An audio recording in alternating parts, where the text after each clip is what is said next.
Hello, everybody, and welcome back to the channel. In this clip, I have one of the most important political conversations that you will hear post-election. Check this out. So Christianity also seems to be holding its own, if not expanding in the political space as well. So a little more data here. Again, back to Pew, just under 50%, and in some years, 50% of the U.S. population still believes that the Bible should have some or a great deal of influence on U.S. laws, and that number has held steady for several years. Does that surprise you that that number isn't falling at the moment? I suppose it would surprise me a little bit, although, maybe we attend too much to the kind of elite voices in the culture, that people by a deep intuition know that the moral principles in our culture largely come from the Bible, from this Judeo-Christian tradition.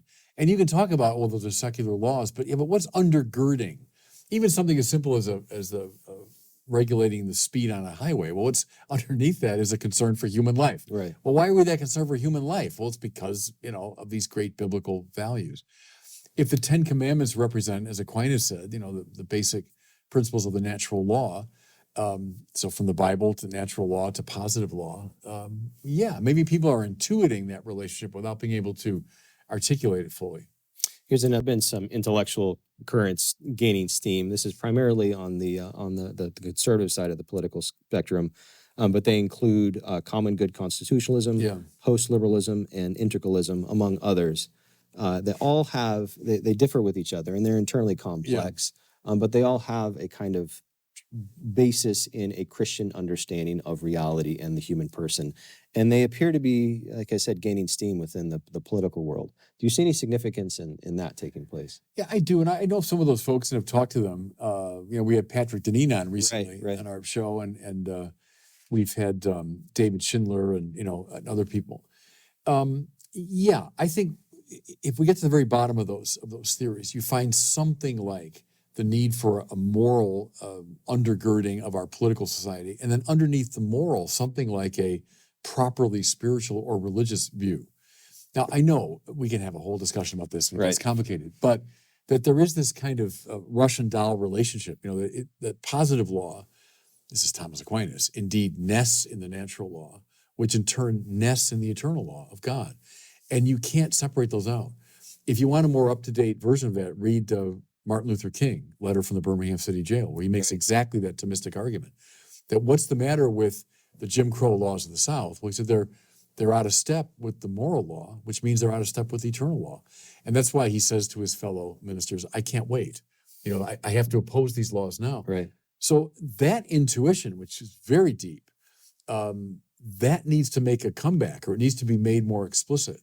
And so that's how I read some of those folks, is they're trying to find that relationship again. There seems to be something important anthropologically happening as well within these movements, within conservative politics broadly. There seems to be a sort of wholesale rejection of the old libertarian market-driven conceptions of we're all just sort of people who are trying to make economic transactions, and that's how we should define the state. That seems to be now on the outs in the conservative movement.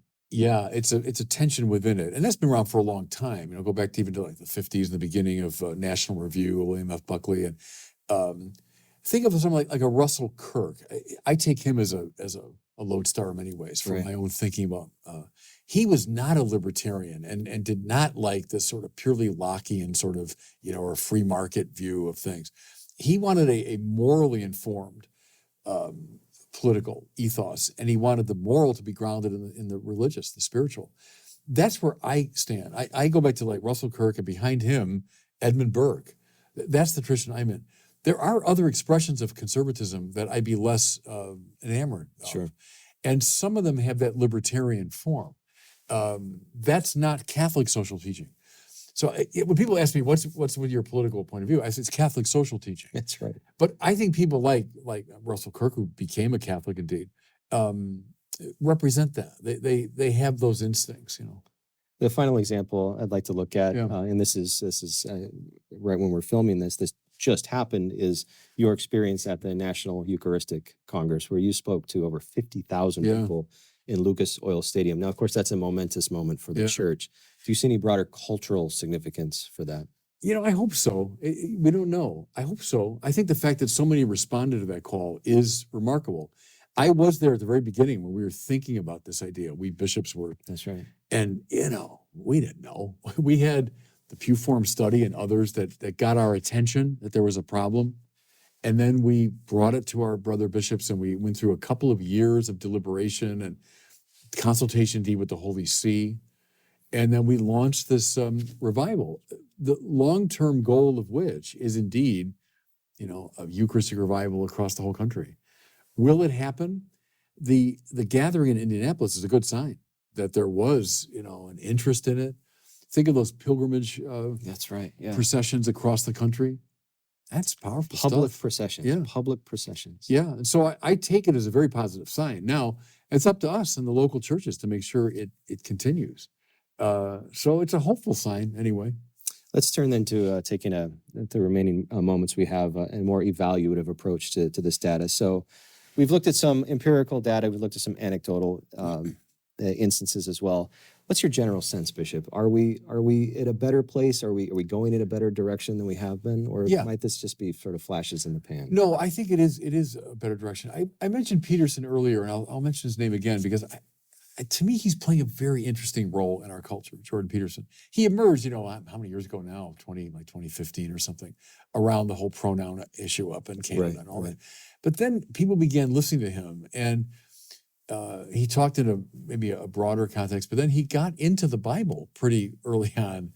And I think to his own great delight and surprise, found all of this richness. Yeah.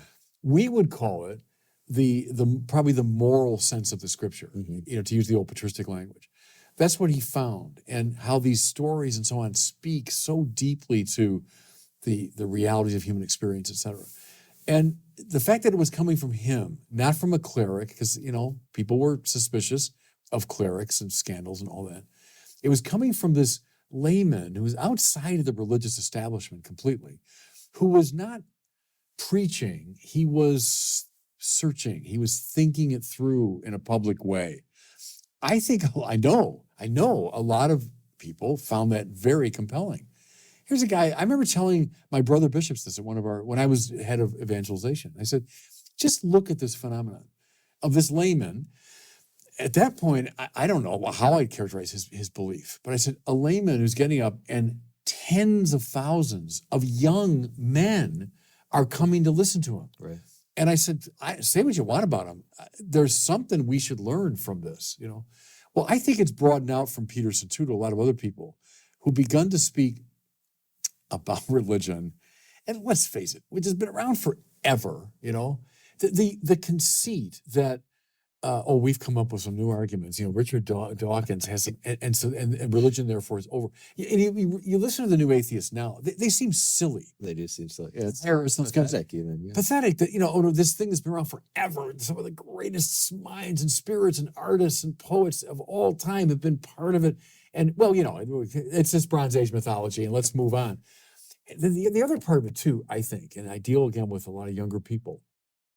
You know what? There's no God, there's no meaning, there's no purpose, there's no objective value. And when you die like a dog and you rot away.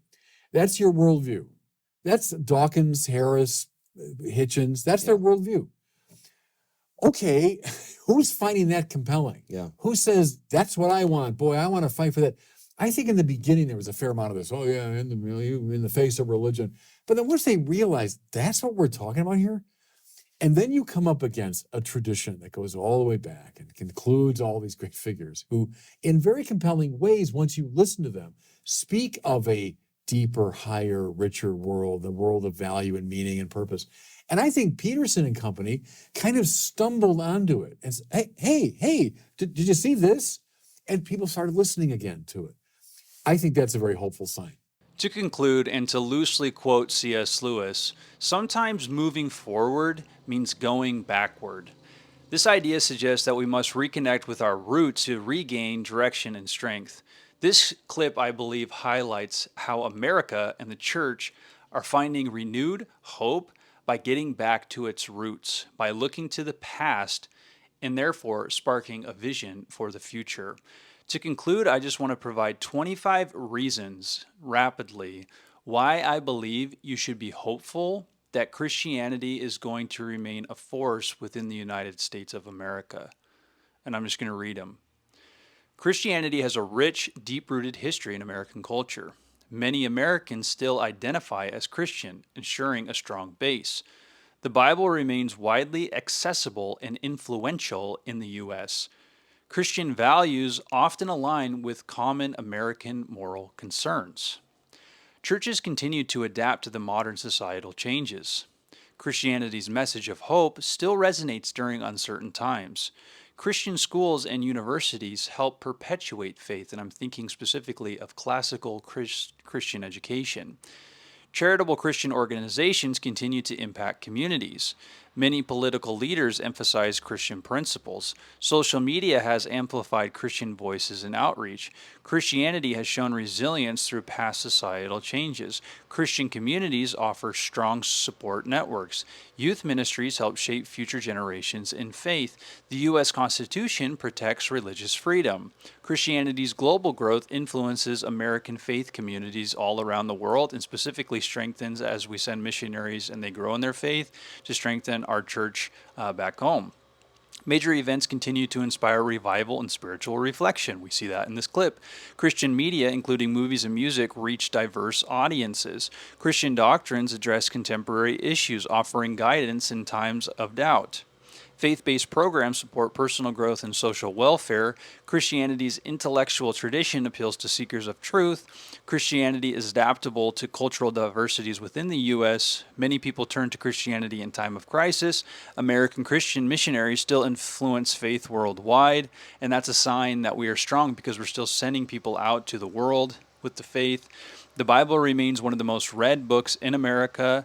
Christianity teachings on forgiveness and redemption resonate deeply even still today. That is all to say you should be extremely hopeful that the Christian faith is going to remain intact, and not only intact, but is going to thrive in this time, in this season of the church, of the kingdom of God expanding. You can rest assured that where you're from, the United States, where I'm from, the United States, is going to continue to remain faithful, is going to continue to remain strong and strengthened in the faith as we continue into the future years, or as we continue into these next generations, as the faith gets strengthened in these generations, and we continue to see the Christian faith propagated and propelled till Jesus Christ returns. All right, that's all I have for this video. Please be sure to like and subscribe. Remember that Christianity is Christ, and without Christ, there is no Christianity. I'll see you in the next one. Peace.